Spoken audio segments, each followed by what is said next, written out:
Uma outra classe, mas menos importante, por ter um uso menos comum, menos difundido e por não ter nenhuma evidência que cause uma redução da morbimortalidade, são os inibidores diretos da renina, né? Então, vocês lembram dos IECAs, do BRA, né? Dos IECAs, dos BRAs, e agora dos inibidores diretos da renina. Então, eles também vão agir na mesma via, né? Eles vão causar uma inibição direta por afinidade, causam redução da atividade da renina plasmática e, consequentemente, a quantidade de angiotensina 1 e 2 também. Como monoterapia, eles são considerados eficazes como agentes hipotensores, tão eficazes quanto IECAs e BRAs, mas não reduzem, lembrem-se disso, a morbimortalidade, tá bom? Os efeitos colaterais são racha cutânea, diarreia, aumento de CPK e tosse, e são contraindicados na gravidez. Agora, particularmente, eu nunca vi o alisquireno, nunca utilizei e nunca vi nenhum paciente que utilizasse.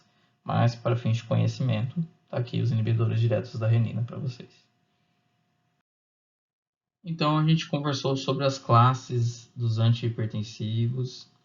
Espero que tenha ficado simples, de fácil entendimento. No meu ponto de vista, esse momento que vocês estão passando agora não é tão importante conhecer de forma tão aprofundada esses mecanismos, mas é o momento de vocês começarem a conhecê-los, tá? Começarem a entender que existem diferentes antihipertensivos, que cada antihipertensivo age de um jeito, mas no meu ponto de vista, a parte fundamental dessa aula e desse período que vocês estão é conhecer a hipertensão arterial como um todo, saber os fatores de risco, as medidas preventivas e as medidas não farmacológicas do tratamento, certo? Essa é a minha opinião. Agora, como que a gente vai iniciar o tratamento? Quando que o tratamento medicamentoso é indicado para o paciente? Quando que a gente vai indicar a utilização de medicamentos? Lembra que a gente falou que todo paciente vai ter que ser submetido a tratamento não farmacológico, mas nem todo paciente, infelizmente a maioria vai ter que utilizar remédio, mas não são todos. Alguns ficam livres da medicação se adotarem o tratamento não farmacológico de forma rigorosa. Então, para quem que a gente indica remédio? Para os pacientes hipertensos, estágio 1, e que tenham risco cardiovascular baixo e moderado, quando as medidas não farmacológicas não surtirem efeito após um período de pelo menos 90 dias. Então, o paciente, lembra lá da classificação estágio 1? Esse paciente, ele vai ser monitorizado por 90 dias, você vai acompanhá-lo de perto, você vai falar para ele as medidas não farmacológicas, pode, dependendo, encaminhar para um nutricionista, para auxiliar na terapêutica para perda ponderal, por exemplo, para alteração do cardápio, pode encaminhar o paciente para um educador físico, orientá-lo a fazer a prática física regular, e você pode dar essa tolerância para ele de 90 dias, para ele adequar a alimentação, dieta, parar de fumar, diminuir a ingesta de bebida alcoólica e ver se você consegue ter uma redução da pressão arterial. Caso essas medidas não surtam efeito, você vai ter que entrar com medicação. O outro público que você vai ter que entrar com medicação são os hipertensos estágio 1, mas que tem alto risco cardiovascular ou que já tem uma doença cardiovascular estabelecida. Então, pela classificação, ele pode ter uma hipertensão estágio 1 na medida, mas ele tem alto risco cardiovascular, então, obrigatoriamente, ele vai ter que utilizar medicamento desde o início do tratamento, sempre associado com a terapia não farmacológica. Os pacientes que são considerados hipertensão estágio 2 ou 3, independente do risco cardiovascular, eles têm que ter o tratamento medicamentoso instituído desde o início, imediato, certo? Para indivíduos que têm pré-hipertensão, a gente pode iniciar alguns medicamentos se o risco cardiovascular dele for alto ou se ele tiver presença de doença cardiovascular. Então, não é uma recomendação de se tratar os pacientes pré-hipertensos, mas você pode considerar fazer isso se é um paciente que tem risco cardiovascular elevado ou se ele tiver doença cardiovascular presente, tá?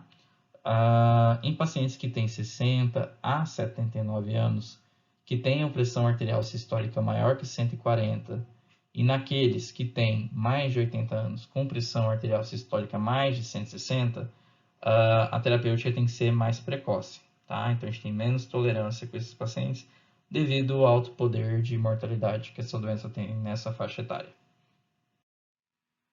Então, na prática clínica, como que a gente vai fazer o esquema terapêutico do paciente hipertenso? Então, na consulta, a gente verificou que ele tem um diagnóstico de hipertensão arterial sistêmica, mas ele é considerado um hipertenso estágio 1 e tem baixo risco cardiovascular ou um moderado risco cardiovascular. Como que a gente vai fazer? Primeiro ponto, tratamento não farmacológico, não medicamentoso. A gente pode já, nesse momento, associar ou não a monoterapia, né? Como a gente falou no slide anterior, a gente poderia tentar fazer 90 dias só de tratamento não medicamentoso para ver se o paciente vai ter melhora dos níveis pressóricos.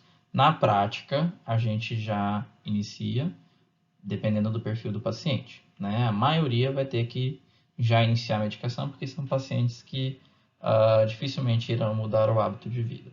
Poucos mudam realmente o hábito de vida. Essa monoterapia ela pode ser iniciada com algum diurético, geralmente um diurético tiazídico, lembrem do exemplo, a hidroclorotiazida.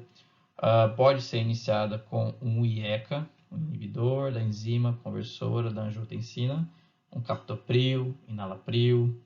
Pode ser iniciada com um bloqueador do canal de cálcio, né? Lembra que a gente falou do amlodipino, do nifedipino? A gente pode iniciar com um bloqueador do receptor da angiotensina 1, a losartana, lembra-se? E também a gente pode iniciar com um bloqueador do canal de cálcio, mas não é uma medicação, uma classe que é recomendada para início. Lembra lá do propanolol, atenolol, essas medicações? Elas podem ser iniciado com ela. Não tem uma proibição de você iniciar, mas não é o recomendado, tá? Esse paciente você instituiu a terapêutica e manteve o acompanhamento. Aí ele voltou com você e não atingiu as metas pressóricas ou começou a ter efeitos colaterais ou teve alguma complicação, por exemplo. O que você pode fazer? Se teve efeito colateral, você vai trocar a medicação, né? Ou não, ele não atingiu as metas. Aí você pode fazer duas coisas: aumentar a dosagem da medicação ou associar uma segunda classe terapêutica, certo? Aí ele retorna para você com acompanhamento sem atingir as metas novamente. Se ele não atingiu, você vai acrescentando antihipertensivos de classes diferentes, sempre levando em conta as potenciais interações medicamentosas, os efeitos colaterais que pode ter das associações, tá? E sempre orientando o tratamento não farmacológico, que é o passo principal do tratamento, certo? Mas não, o paciente ele veio na primeira consulta com você, vou mudar a cor aqui.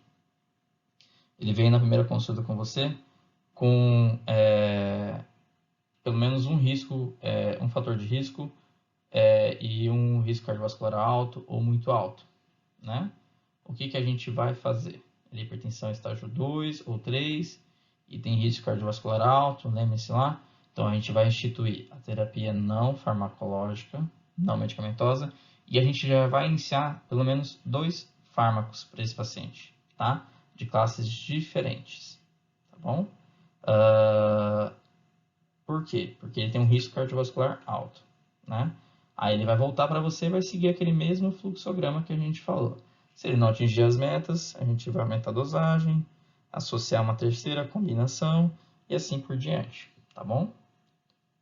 Então, eu queria relembrar com vocês algumas classes, alguns exemplos de classes, né? Então, diurético tiazídico, a gente tem a hidroclorotiazida. O IECA, a gente tem o enalapril. Captopril. O bloqueador do canal de cálcio, a gente tem o amlodipino. nifedipino. O bloqueador do receptor da angiotensina, a losartana. E o beta-bloqueador, propranolol,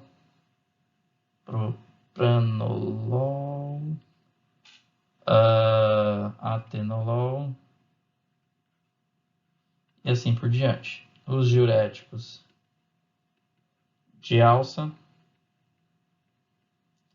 tem a furosemida. E as outras classes vocês tentam se lembrar depois, tá?